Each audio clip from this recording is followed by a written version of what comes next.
कृष्णाकाठावरील नागरिकांनी पाणी दारात येण्याची वाट न पाहता सुरक्षित ठिकाणी जावे, बचाव कार्य करण्याची वेळ प्रशासनावर येऊ नये, त्यामुळे प्रशासनाला बाकीच्या व्यवस्था करण्याला मदत होईल असं आवाहन आमदार अरुण लाड यांनी औदुंबर येथे व्यक्त केले। कोयना धरण परिसरात होत असणारी सततची अतिवृष्टी आणि कृष्णा नदीची वाढती पाणी पातळी विचारात घेता निर्माण झालेल्या पूरसदृश परिस्थितीची नियोजित आढावा बैठक आयोजित केली होती, त्यावेळी ते बोलत होते।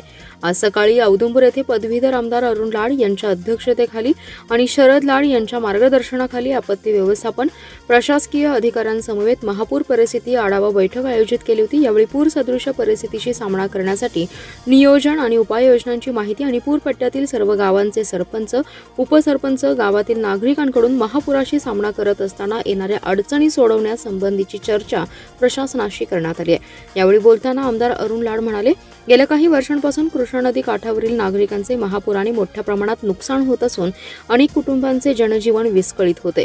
शेतकरी, शेती, पशुधन आणि व्यावसायिक यांचे सर्वसामान्य नागरिकांचे मोठ्या प्रमाणात नुकसान होत असून शेतकरी आणि व्यावसायिक हतबल होत आहेत। याची सरकारने दखल घेऊन तातडीने उपाययोजना राबवणे आवश्यक आहे। सध्या परिस्थितीत महाराष्ट्र, कर्नाटक दोन्ही सरकारने समन्वय साधून अलमट्टी धरणातून विसर्ग वाढवण्याची गरज निर्माण झाली आहे, असे आमदार अरुण लाड यांनी प्रशासनाशी बोलताना सूचना केल्या।